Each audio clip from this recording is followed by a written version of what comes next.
On the day I got promoted, the boss's daughter walked in. You're demoted. Consider it a reality check. I told HR, who laughed. 4 hours later I had 96 missed calls. Hi, I'm Ruth. I can read any text for you. Test it out. I stood frozen at the podium, certificate in hand, as Petra sauntered into the conference room. Every eye tracked her movement. The boss's daughter, who'd spent more time posting office party photos than learning our product line. My moment of triumph evaporated as she approached, designer heels clicking against the floor like a countdown. "Excuse me, everyone," she announced, her voice cutting through the congratulatory murmurs. "There's been a slight adjustment to today's announcement." The room fell silent. 3 years of 2 a.m. product launches, saved accounts, and international conference calls had led to this moment. My promotion to Senior Development Manager. Now Petra was looking at me with the detached interest of someone studying an insect. After careful consideration, she continued, not bothering to look at the note card in her hand. "We've decided the senior development position requires additional experience. Corinne will be taking the assistant coordinator role instead." She smiled thinly. Consider my certificate suddenly felt like it weighed 1,000 pounds. The room blurred as blood rushed to my face. Garrison, her father and our CEO, wasn't even present for this ambush. Thea, my closest colleague, reached for my arm, but I stepped away. "I wouldn't break. Not here. The champagne and cake will still be served in the break room," Petra added, checking her watch. "I have calls with our European partners in 15 minutes, so, unfortunately, I'll miss the celebration." Our European partners, my European partners, the ones I'd spent 6 months cultivating relationships with for our biggest international launch yet. As people awkwardly filed out, their congratulations transformed to whispered sympathies. I felt something shift inside me. The floor beneath my sensible shoes seemed to tilt as a clarity I'd never experienced before washed over me. I didn't know it yet, but that moment of humiliation would be the catalyst for something Petra never anticipated. Because while she had her father's name, I had something far more valuable, and she had just made the mistake of taking everything I had nothing left to lose. If you're enjoying this story of workplace betrayal and what might happen next, make sure to like this video and subscribe for more real-life dramas that will keep you on the edge of your seat. Comment below if you've ever had someone try to take credit for your hard work. I read every comment and would love to hear your experiences. My name is Corinne Ashcroft.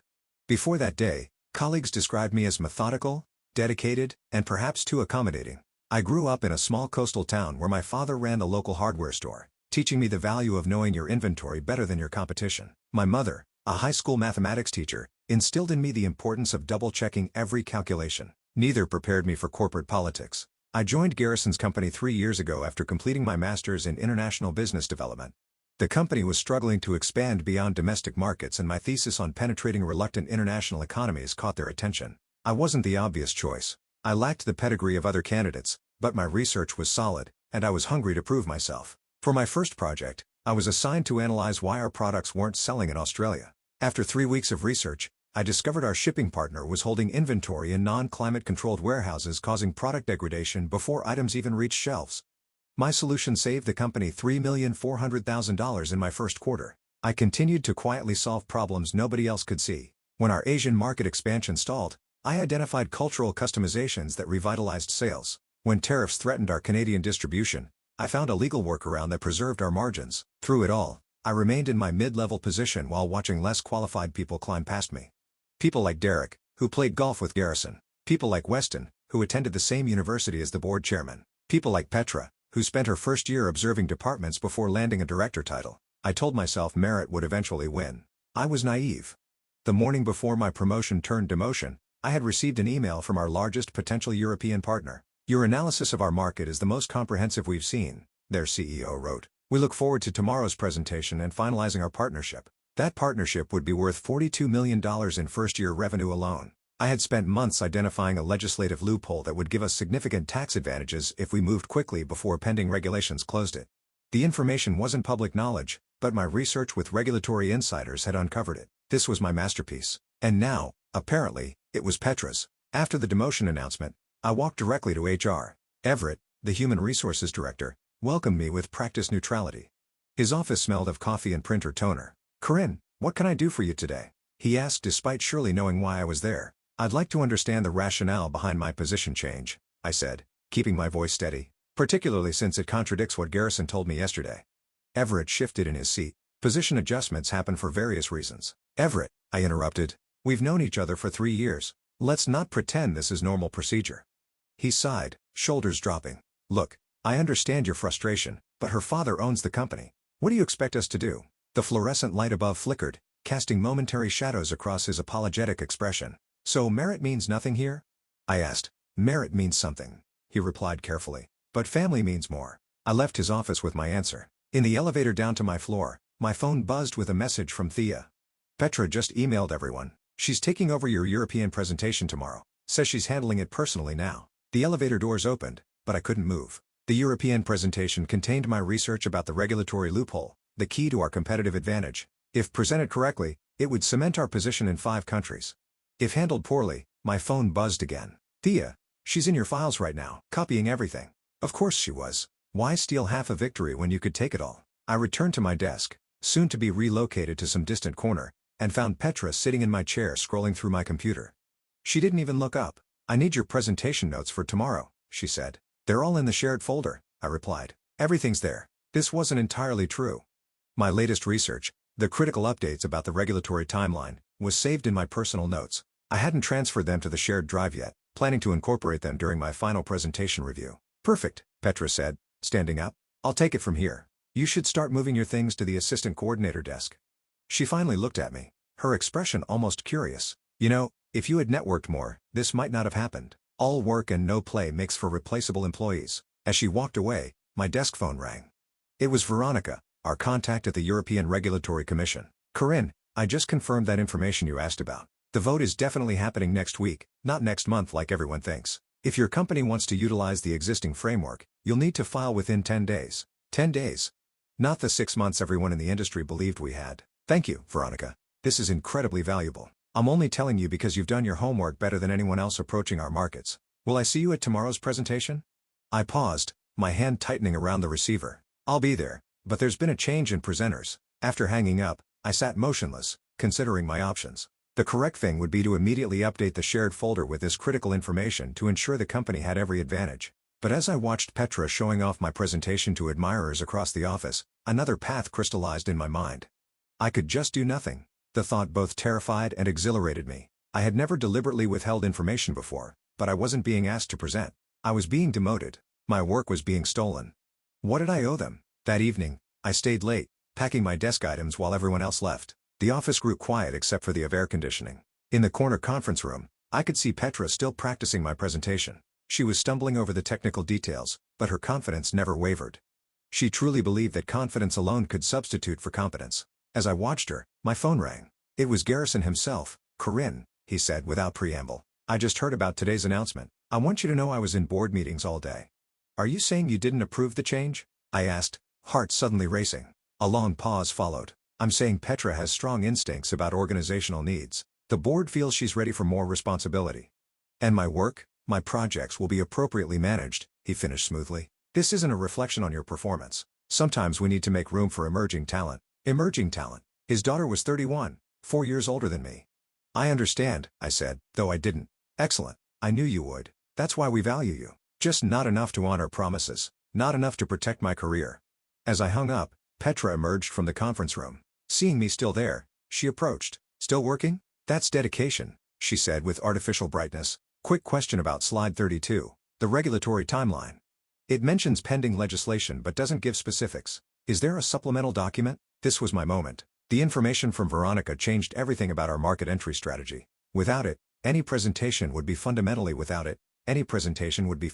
flawed. I looked at Petra, really looked at her. Behind her confidence, I saw anxiety. She knew she was presenting work she didn't understand, but she also believed her name would protect her from consequences. "Everything important is in the main deck," I said. "The legislation isn't expected to impact near-term plans." The lie tasted strange on my tongue. Not bitter as I might have expected, but almost sweet. "Perfect," she said, visibly relieved. "That's what I thought." She turned to leave, then stopped. "You know, you should really be grateful. Assistant coordinator is more your speed. The senior role requires someone who can see the big picture, not just crunch numbers." After she left, I sat alone in the darkening office. Tomorrow, Petra would present my work to our European partners, our executive team, and the investment committee. She would present outdated regulatory information. She would miss the urgency of our market entry timeline. She would, with absolute confidence, lead the company toward a massive strategic error, and I would watch it happen. The next morning, I arrived early and chose a seat in the back of the main conference room. Executives began filing in at 8:45. Our European partners arrived at 8:55 led by Henrik, their silver-haired CEO. The investment committee, H15 serious individuals with the power to approve or deny the $42 million expansion took their seats at 9 precisely. At 9:10, Petra entered wearing an outfit that probably cost more than my monthly salary. She distributed handouts. My handouts created 3 weeks ago. "Good morning, everyone," she began, her voice steady. "I'm Petra Garrison, Strategic Initiatives Director, and I'm excited to present our European market entry strategy." For the next hour, I watched her deliver my work as her own. She handled the basic material well enough. The market size analysis, the competitive landscape, our product differentiation. The audience seemed engaged, nodding at appropriate moments. Then came the questions. "These projections assume current regulatory conditions," said Elise from the investment committee. "What contingencies do we have if regulations change?" Petra smiled confidently. "Our analysis indicates regulatory stability in this sector. The European Parliament isn't considering relevant changes for at least 6 months, giving us ample implementation time." Henrik frowned, exchanging glances with his legal counsel. "Are you certain? We've heard rumors of accelerated timelines." "Just rumors," Petra assured him. "Our sources are quite reliable." My stomach tightened. Veronica wasn't a rumor. She was the assistant director of the Regulatory Commission.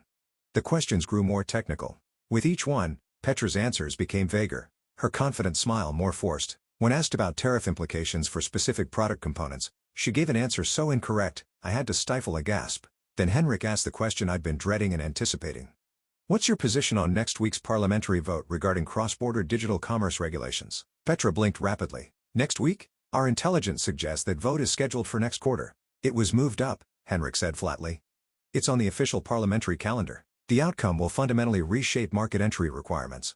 Petra faltered for the first time. "We believe it won't significantly impact our projections." The room went silent. Henrik leaned back, no longer taking notes. The investment committee members exchanged concerned glances. Garrison, sitting at the head of the table, frowned deeply. "Perhaps," Henrik said carefully, "we should reconvene after your team has had time to assess the updated regulatory timeline."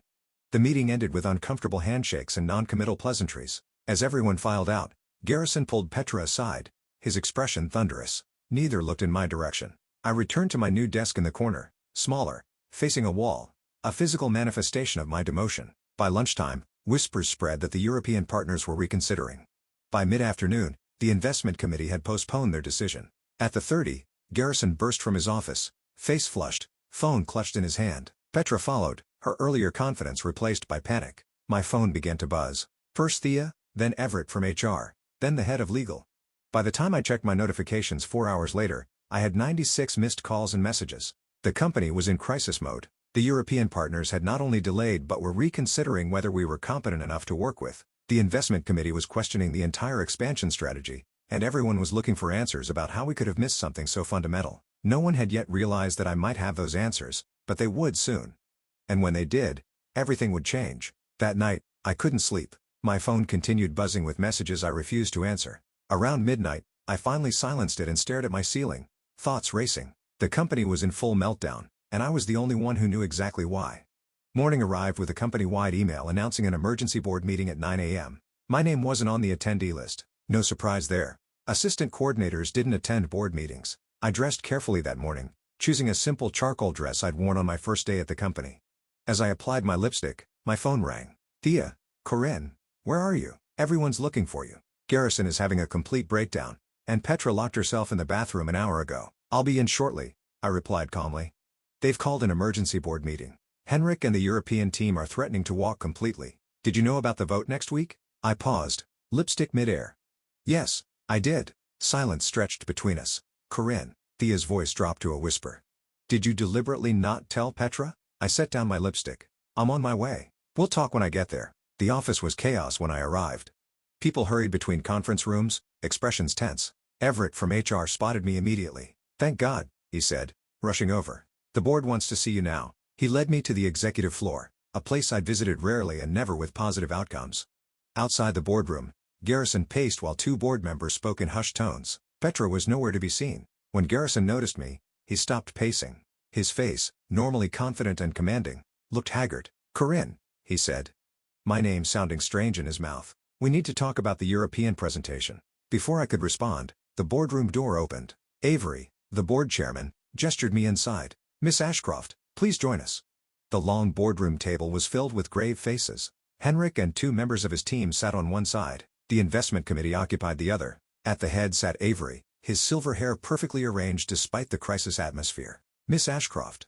Avery began as I took the single empty chair. We understand you were originally assigned to the European market expansion project. That's correct, I replied. And you were removed from the project yesterday, immediately following your position adjustment. I nodded. Yet you attended yesterday's presentation. Why? All eyes turned to me. I could feel Garrison's gaze burning into my back from where he stood by the door. I wanted to support the company's interests, I said carefully. I've invested significant time in this project and care about its success. Henrik leaned forward.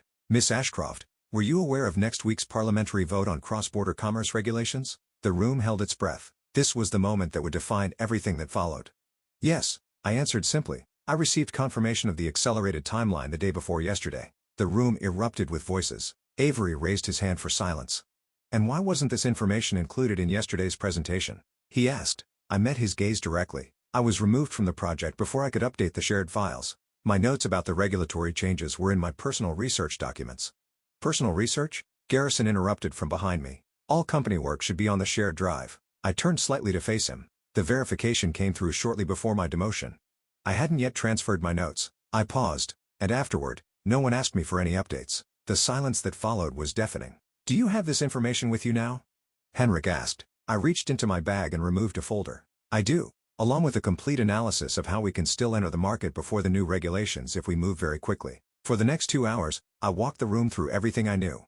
The specific regulations changing, the timeline for implementation, the narrow window we had to establish market presence under the existing framework, the exact steps required to meet the deadline. Henrik's team took extensive notes. The investment committee members exchanged meaningful glances. Avery watched me with growing interest. When I finished, Avery spoke first. It seems we have a significant opportunity if we can move fast enough. We can, I said confidently, but decisions would need to be made immediately. And who would lead this accelerated timeline? Henrik asked. Before Avery could respond, Garrison stepped forward. Naturally, Petra would. Miss Ashcroft, Avery interrupted. Would you be capable of leading this initiative? The question hung in the air. Through the glass walls, I could see Petra had finally emerged, watching the meeting from a distance. Her expression unreadable. Yes, I said, I would. Avery nodded. The board needs to discuss next steps privately. Miss Ashcroft, please wait outside. In the hallway, Garrison cornered me immediately. What game are you playing? He hissed, keeping his voice low enough that others couldn't hear. No game, I replied calmly. Just sharing what I know. You deliberately withheld critical information. I was demoted and removed from the project, I said. Nobody asked me if I had updates. His face reddened. You should have volunteered it, like Petra volunteered to take my promotion? I asked quietly. Before he could respond, Petra approached. Her designer outfit from yesterday replaced by something more subdued. Her eyes were rimmed with red. They're going to blame me for everything, she said to her father, ignoring my presence. The board is furious. No one's blaming anyone, Garrison said, though his tone lacked conviction. Petra finally acknowledged me with a glare. You set me up. I did no such thing, I replied. I simply didn't correct your mistakes. You knew the presentation was incomplete. So did you, I countered. But you presented it as definitive anyway. Before she could respond, the boardroom door opened. Avery emerged, followed by Henrik and the others. We've reached several decisions, Avery announced to our small group in the hallway. First, we're proceeding with the European expansion on the accelerated timeline Miss Ashcroft outlined. Henrik nodded in agreement with the understanding that we must file all necessary documentation before next week's vote. Second, Avery continued, Miss Ashcroft will lead the project as Senior Development Manager effective immediately. Garrison started to object, but Avery held up his hand. This is not negotiable, Garrison. The board has decided. And what about my daughter? Garrison demanded. Avery's expression hardened slightly. Petra will transition to our facilities management team. Her people skills will be valuable there. Facilities management, overseeing office space and maintenance, the corporate equivalent of being sent to Siberia. Petra gasped. That's janitorial work. It's administrative, Avery corrected coldly, and perhaps educational. My father won't allow this, she said, her voice rising. He's the CEO who serves at the pleasure of the board, Avery reminded her. A board currently questioning his judgment in personnel matters. The threat hung in the air. Garrison's face paled. Now, Avery continued, Miss Ashcroft has work to do if we're going to meet these deadlines. I suggest we all support her efforts. Within an hour, I was moved back to my original desk and given access to all necessary resources. Thea was assigned as my project deputy.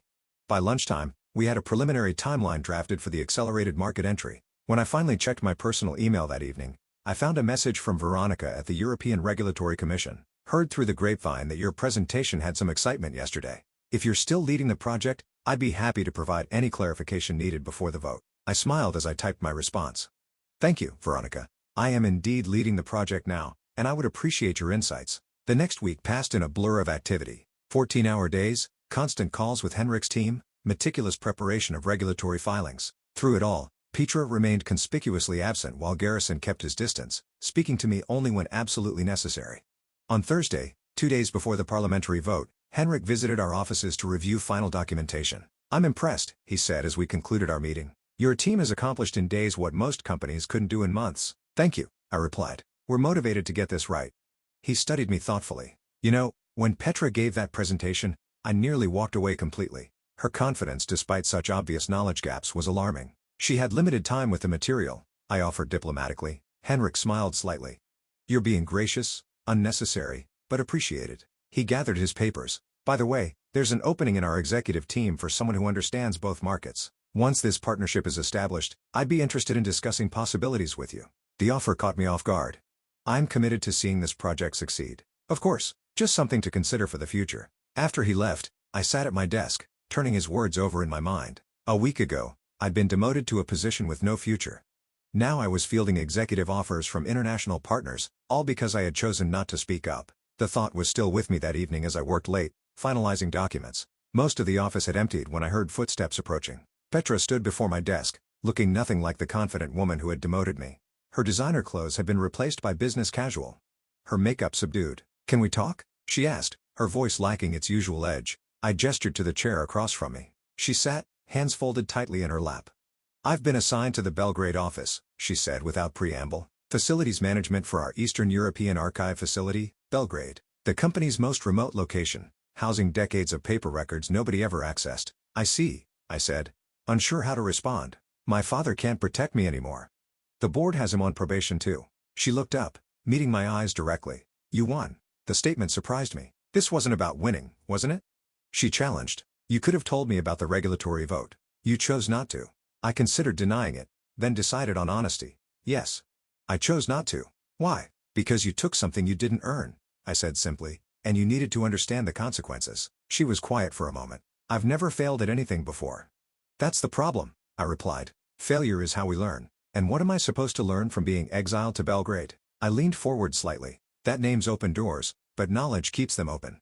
She nodded slowly, then stood to leave. At the door, she paused. For what it's worth, I'm sorry about the demotion. It wasn't personal. It felt personal.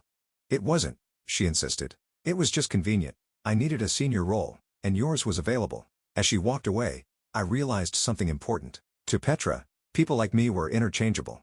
Our careers mere stepping stones for her advancement. We weren't rivals in her mind. We were props. That understanding changed everything. The next morning, I received an email from Avery requesting a private meeting that afternoon. When I arrived at his office, I was surprised to find Henrik there as well. Corinne, Avery began. We want to discuss your future with the company. My stomach tightened. My future? Henrik has made a compelling case for creating a new position. International Partnerships Director. We've agreed this role should be yours with appropriate compensation and authority. Henrik smiled. As I mentioned yesterday, your understanding of both markets is exceptional. This is unexpected, I managed. Is it? Avery asked. You single-handedly saved our most important partnership and prevented a potentially disastrous market entry mistake. What about Garrison? I asked carefully. As CEO, wouldn't he need to approve this? Avery and Henrik exchanged glances. There have been additional developments, Avery said. Garrison has decided to take an extended sabbatical effective immediately. The board will be announcing an interim CEO later today. The news stunned me. I see. Do you accept the position? Henrik asked. Yes, I said. Of course. After they outlined the details, I returned to my desk in a daze. Thea rushed over immediately. Is it true about Garrison? I nodded. How did you hear already? The board memo just went out company-wide. Rumor is he's not coming back. She lowered her voice. They say the European crisis was just the final straw. Apparently, the board has been concerned about his management decisions for months, especially around his daughter. As word spread throughout the office, I received a steady stream of congratulatory messages about my new role. By evening, my promotion was official. My name added to the executive leadership page on the company website. 1 week after Petra had demoted me, I had an office twice the size of hers, a team of 12 reporting to me, and direct access to the board of directors. I had won, but strangely, Victory felt hollow. That night, as I packed up to leave, I found a small box on my desk with a note from Thea for your new office. You earned this. Inside was a simple nameplate, Corinne Ashcroft, International Partnerships Director. I ran my fingers over the engraved letters thinking about everything that had happened. I hadn't plotted elaborate revenge. I hadn't spread rumors or manufactured evidence. I had simply stepped aside and let Petra fail on her own merits. And in doing so, I had revealed something far more powerful than any scheme could have accomplished, the truth about her capabilities. The ultimate revenge wasn't taking her down.